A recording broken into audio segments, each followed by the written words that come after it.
औज़ुबिल्लाहिमिनश्शैतानिर्रजीम बिस्मिल्लाहिर्रहमानिर्रहीम। नाज़रीन, आज आपने देखा कि खान साहब को अल कादर ट्रस्ट केस में 14 साल कैद की सज़ा सुनाई गई और बुशरा बीबी को भी कोई 7 साल कैद की सज़ा सुनाई गई है और उसके साथ बहुत सारे लोग हैं जिनको इख्तियारी करार दिया गया है। तो मैंने कुछ दोस्तों से पूछने की कोशिश की कि ये अल कादर ट्रस्ट केस है क्या।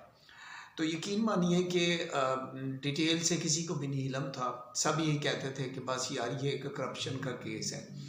मैंने कुछ सहाफ़ियों से भी पूछा तो उनके पास भी ये मुकम्मल मालूमात नहीं थी।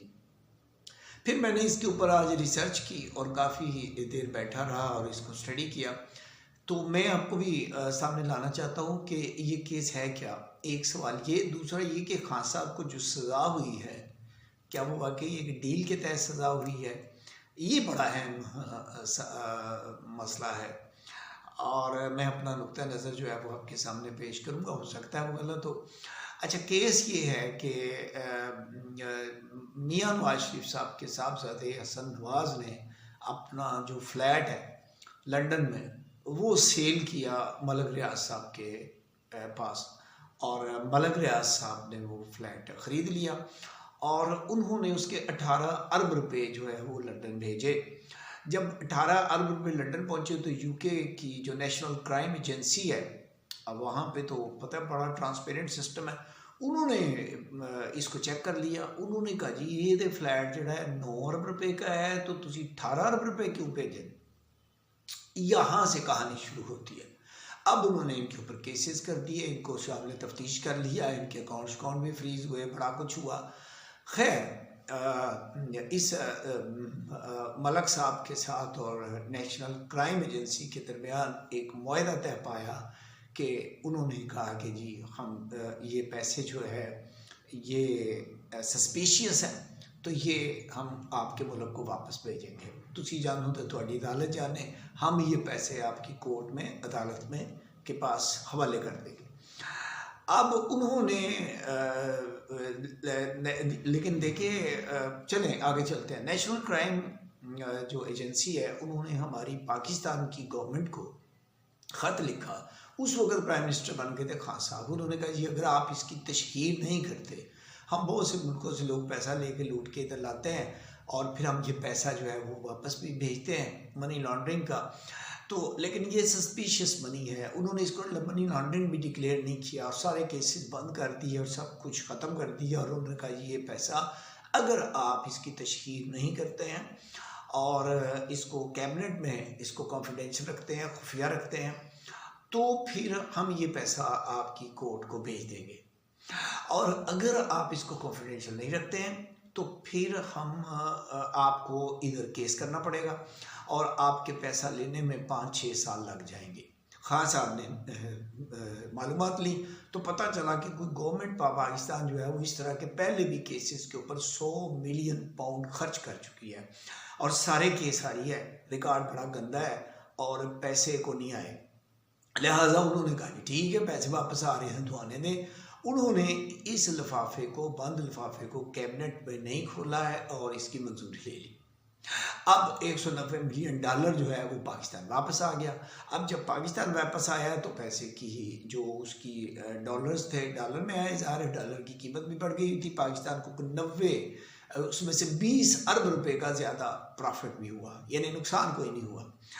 अब पैसा तो आ गया सुप्रीम कोर्ट के पास और बाद में गवर्नमेंट ने 2-2.5 साल के बाद वो पैसा जो है वो कौमी ख़जाने में जमा कर लिया। एक देले की भी कोई करप्शन कहीं नहीं हुई है, पैसा हुकूमत पाकिस्तान के पास ख़जाने में है। जो बात सही है वो सही है।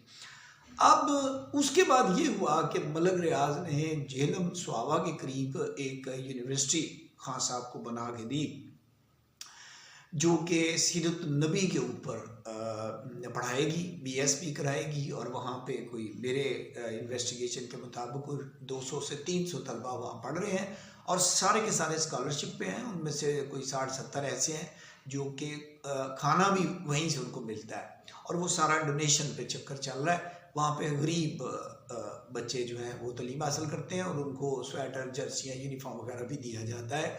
और नैब ने उसकी बड़े 1.5-2 साल उसकी इन्वेस्टिगेशन की है और वहाँ से एक पेनी का भी उनको कोई करप्शन वगैरह का सबूत नहीं मिला है। वो सब डोनेशन पे चलते हैं। एक एक बच्चे पे खाने का तकरीबन को 10,000 खर्च आता है। खैर, तो उसके बाद उन्होंने वो बना दी, उसके ऊपर कोई 8 अरब रुपया जो है वो खर्च आया। अब जब जाहिर है खान साहब के ऊपर बुरा वक्त आया है, आप समझते ही हैं, वो फिर बात सियासी हो जाएगी। इस्टेब्लिशमेंट ज़ाहिर है नहीं चाहती थी कि खान साहब जो है वो बरसर इक़्तिदार रहें, और फिर उनके खिलाफ अदम एतमाद कराई गई। वो आपको पता है, मियाँ जवेद लतीफ़ ने, मैंने एक व्लॉग भी दिया था, उन्होंने ओपनली कहा है कि भाई हमने अदम एतमाद कोई नहीं कराई, वो तो इस्टेब्लिशमेंट ने अदम एतमाद कराई थी। फिर उन्होंने तो पता ये भी कहा था कि हमने 47 के रिजल्ट जो है फॉर्म 47 के वो हमने नहीं बनाए, नून लीग ने नहीं बनाए, वो उन्होंने बनाए थे।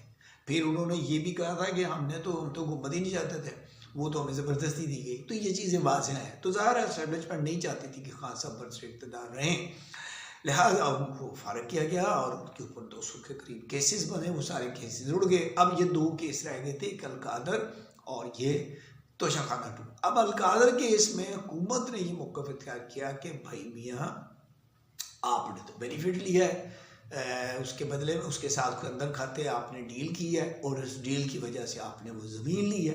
तो इसी वजह से वो आपने वो जो डील थी कॉन्फिडेंटल जो थी, वो काबीना में आपने लिफाफा ओपन नहीं किया।